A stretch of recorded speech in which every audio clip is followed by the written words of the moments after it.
visions through my dreams, seeing myself swimming in the universe. My ancestors gave me gifts to read cards, predict and heal. My name is Daphne, but spirit calls me Babylon. Angels communicate through numbers. Intuition is so deep.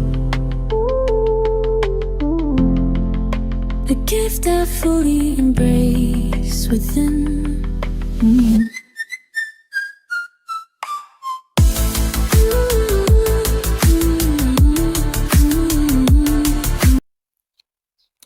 Unti-unti nang nahuhulog sa'yo itong person na ito. This is for singles and no labels, ha? The cards are the Moon card, the Two of Wands, and the Knight of Cups.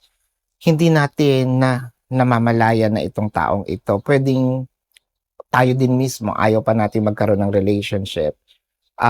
Or probably siya. Pero ngayon medyo seryoso, medyo malalim na yung mga nararamdaman ninyo sa isa't isa.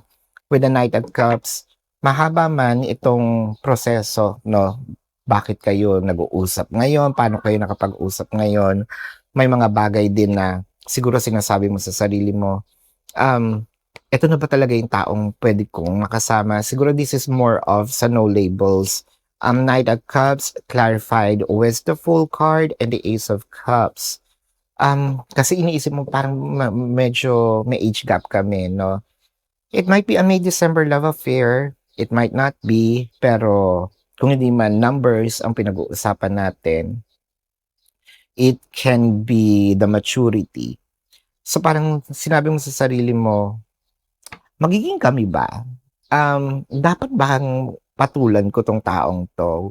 Which I feel like, ina-entertain naman. No? Kumbaga, ina-entertain ko naman. Either wala lang ako magawa at first, pero parang nami-miss ko na rin yung mga, yung sweetness niya, yung boses niya kapag hindi kami nag-uusap. So, meron ditong realization na I think I'm falling. Walang ibang word na pwedeng i-describe dito kung hindi, I think I'm falling in love with this person. With the Moon card, nandito lang siguro yung hindi natin sure ng mga nakaraang araw or baka si person ito, you can switch the energies naman. What I am reading is the dynamic. Pero ngayon, yung certainty, nandito na eh. Chances are, ito na naman tayo, meron na namang isang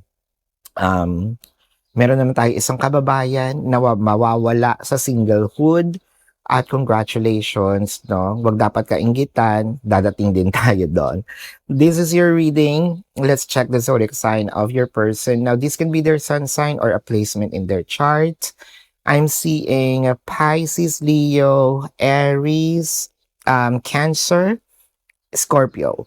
Yep, so this is your reading. Maraming salamat. Love and light. Namaste. See you po sa susunod na readings. Goodbye.